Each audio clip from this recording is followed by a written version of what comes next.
Hello नमस्कार. कसे आहात सर्वजण? सगळेजण मस्त आणि मजेतच असाल.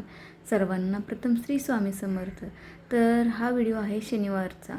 तर आज आहे माझ्या मुलाचा बड्डे 11 जुलैला असतो. तर म्हटलं काल मी खाली गेले होते बरं का. तर येताना फुलं आणली होती, कारण बरेच दिवस झालं फुलं वगैरे देवाला अशी काही आणलीच नव्हती. जशी आहे तशीच मी देवपूजा वगैरे करायची. म्हणलं चला आज आपण खाली गेलो तर येताना म्हणलं थोडीशी फुलं घेऊन यायची. त्यामुळे मग मी दोन्ही मिक्स फुलं आणली होती. पण फुलं पण ना जरा जास्तच पुढे गेलेली होती, पावसामुळे जास्तच जरा ती फुलली होती. त्यामुळे त्याच्या पाकळ्या वगैरे पूर्ण गळत होत्या आणि ही जास्त दिवस ठेवायची म्हणूनच आणली होती. पण मी काय बघितली नाही, मला वरून चांगली दिसली म्हणून मी घेतली थोडीशी. पावशेर दोन्ही मिळून घेतली 50 रुपयाची. तर म्हणलं राहू दे, म्हणलं आता काय 2 दिवसांनी म्हणलं परत आणायला जायला लागेल म्हणलं. म्हणून मग मस्त अशी देवपूजा केली आज. ह्या रूममध्ये आल्यापासून ना मला जरा फुलांचा प्रॉब्लेमच येतो. खाली गेलं तरच फुलं येतात. कसं आहे माहिती आहे का, ज्या वेळेला मी कामावर येत असेल ना त्यावेळेला मी थोडीशी घेऊन यायची. पण आता कसं आहे, घरी असल्यामुळे ना आवर्जून फुलं वगैरे काय आणायचं असेल ना तर मग जायला लागतं. आणि भाजीचं म्हणाल तर भाजीचा टेम्पो इथं खालीच येतो आणि त्याच्यामध्ये काही फुलं वगैरे नसतात. मग कसं असतं माहिती आहे का, खास फुलांसाठी खाली जावं लागतं. त्यामुळे मग मी काही फुलं आणतच नाही. आज बऱ्याच दिवसांनी माझ्या देवघरामध्ये फुलं आलेली आहेत. तर रात्रीचा स्वयंपाक भरपूर शिल्लक असल्यामुळे चला म्हणलं आज काय आपण स्वयंपाक वगैरे बनवायचंच नाही. तर बघा रात्रीचा स्वयंपाक तसाच आहे, कारण भाऊजी जेवले नव्हते, मिस्टर जेवले नव्हते, त्या दोघांचं जेवण तसंच होतं. तर म्हणलं चला म्हणलं मग आता काय करायचं, मसाले भात करायचा. तर दुसरा स्वयंपाक केला ना तर जो रात्रीचा स्वयंपाक आज आहे समर्थचा बड्डे. तर समर्थ सकाळ सकाळी गेला होता त्याच्या मित्राकडे आणि मित्राने त्याला काय दिली होती, एक कॅडबरी दिली होती. आलाय आणि गपचिप गॅलरीत गेलाय आणि एकट्यानं चुरून खाल्ली. मी म्हणलं असं का केलं, तर मला बोलला की माझ्या मित्रानं सांगितले तू एकटाच खा. तर असं असतं का ते मला फक्त सांगा, की मित्रानं दिली म्हणून आईला किंवा आपल्या बारक्या बहिणीला तिने दिलीच नाही. हां, हे प्रेम म्हणायचं काय, त्याचं प्रेम त्याच्यावर आहे म्हणायचं का, ह्याचं आमच्यावरच प्रेम नाही, हेच काय मला कळलं नाही आता.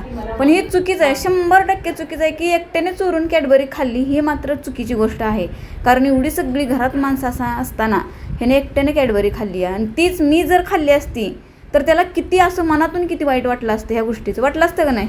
खरं सांगायचं नाही, म्हणायचं नाही समर्थ, ही खरी गोष्ट आहे.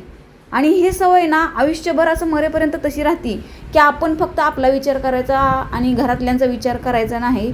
ही असं चालणार नाही. आपण घरात राहतोय त्यामुळं घरातल्या प्रत्येकाचा विचार हा आलाच पाहिजे काय. त्यामुळे इथनं पुढं कसं राहायचं, काय राहायचं ते तू ठरवायचं काय. आणि तू तर ह्या घरातला मेन करता धरता कारभारी आहे आणि तूच असं चोरून मोरून खायला लागला तर काय उपयोग नाही मग आमचा ह्या घरात तुला ठेवून. प्रत्येकाची मुलं अशीच असतात. आपल्या मित्रांना दिले म्हणल्यानंतर फक्त आणि फक्त त्याच्यावरती आपलाच हक्क असतो, असं प्रत्येकाचं असतं. पण मला काय वाटतं माहीत आहे का, भलं मग त्याने जरी दिलं ना तरी मग त्याने थोडं जरी घरातल्यांना दिलं ना तर कसं असतं माहीत आहे का, असं एक सवय लागून जाते सगळ्यांना मिळून मिसळून खायची वगैरे. अशी वाईट सवय लागत नाही फक्त स्वतःचं. त्यामुळे मग मी त्याला तेवढं फक्त सांगत होते. कसं आहे माहीत आहे का, आपल्या घरामध्ये आपली छोटी बहीण वगैरे आहे, त्यांना पण असं वाईट वाटतं. मग आपण वेळेच्या वेळेला प्रत्येक गोष्टी सांगितल्या ना तर त्या मुलांना कळतात. त्यामुळे मग मी त्याला तेवढं बोलले. तर म्हणलं चला म्हणलं आज त्याचा बड्डे आहे, त्याला काही जास्तीत जास्त बोलायचं नाही जे आहे तेच. तर मसाले भात बनवायला मी आले होते. तर मसाले भात करण्यासाठी मी कांदा टोमॅटो सगळं चिरून घेतलं होतं मस्तपैकी. तेल ओतलं, जिऱ्याची फोडणी वगैरे टाकली आणि एकदम सिंपल असा त्याच्यामध्ये मटकी भिजत टाकली होती. ती मटकी पण त्याच्यामध्ये टाकली. असं म्हणून मटकी मसाले भात मी बनवला होता.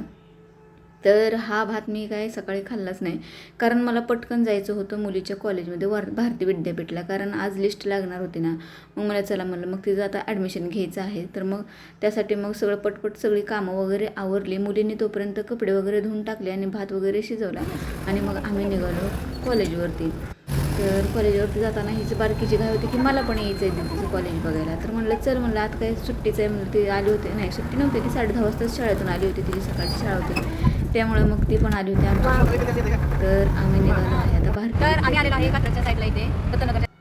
आणि गॅस भरायचा म्हणलं ना तर असं लाईनला तर उभाच राहावं लागतं. आणि कसं आहे माहिती आहे का, तिकडच्या पंपावरती पण लाईनला 15-20 मिनटं उभा राहिलो आणि नंबर जवळ आल्यानंतरच म्हणले की मशीन बंद पडली आहे. अरे देवा म्हणलं चला म्हणलं. मग तिथल्या पंपावरून आम्ही डायरेक्टली मग इथं कात्रजच्या पंपावरती आलो आणि तिथं पण खूप गर्दी होती.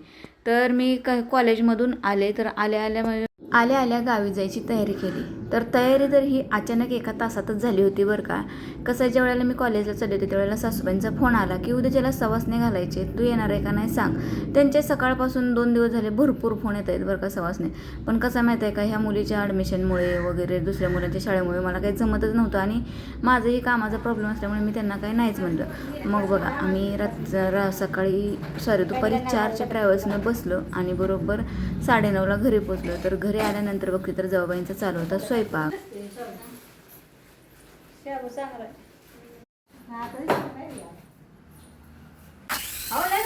हे खाली ठेव, एकदा खाली ठेवून उडव तर खाली ठेवून सोड. चार्जिंग संपले. ड्रोन सरकायची. चार्जिंग संपले.